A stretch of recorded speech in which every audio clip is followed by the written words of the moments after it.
Usually during the 11 o'clock news, we would put the day to bed, but we're actually putting the year to bed when you think about it. Here is our almanac for today, December 31st. We started at 37 and made it to 51, well below the averages of 24 and 40. Your records will stay safely in the books for another year, and well, we're going to be seeing another year in just a short amount of time. As we overlook the capital city, we do have mostly cloudy skies in place. We have dry conditions. Driving conditions now are fine. We have temperatures that are showing quite a range though. Along the south coast, we're finding the 40s, but in the interior, we're finding the 30s. And there's a reason for that. There is a warm front on our doorstep, and that warmer air is starting to seep across Connecticut and beginning to build in Westerly and also out to Block Island, Newport even getting into it with a current of 45. So we currently have winds that are moving in from the east and the northeast. That's helping to lead to an increase in cloudiness, in addition to this warm front that is lifting up from the south.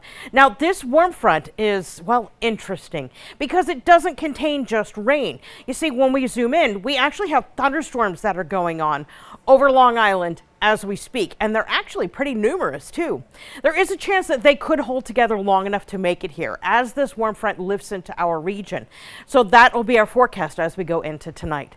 So overall, your New Year's forecast at midnight, we're looking at temperatures in Providence to get a bump up to about 40 as we too start to tap into that warmer air. We will have rain that will develop and be heavy at times as we go through the overnight. And tomorrow morning, we're going to taper that off to a chance of showers. And once we get into the afternoon, that's when its companion cold front goes through. So that 50 that we're going to see tomorrow, that's your high temperature. That's as warm as it gets, and it will be the last time we see 50 for a high for some time. So our headlines as we look ahead, we have that rainy start to 2025. Very windy conditions are going to be here Thursday. In fact, we have a wind advisory that has already been issued for that. We have a very cold weekend that will follow, and then the sunshine will be with us for an extended stretch, and it's going to keep things dry right into next week.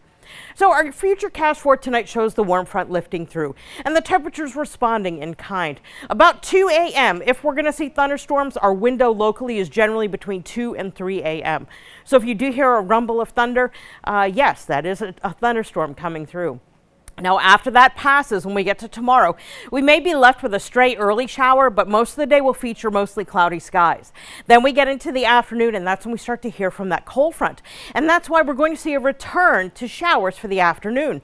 But it is a cold front, and colder air will begin mixing in. In the highest of elevations, they're expecting this as some snow. And locally, I wouldn't be surprised if we saw a couple flakes fly locally as well as that front departs the region.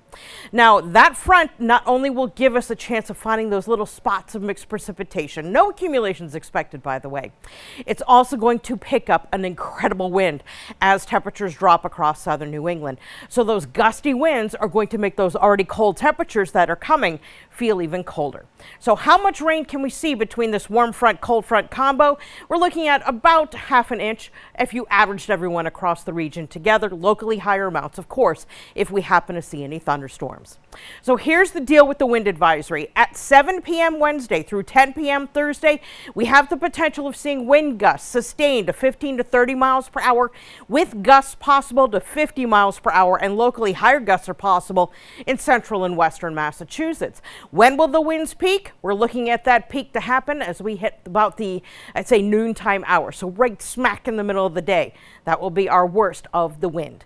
It will be breezy too as we finish out the week, but as we go to the weekend, our attention turns more to the cold, as highs will likely only be in the lower 30s and lows will be dropping into the teens by the time we turn the corner into next week. Nick?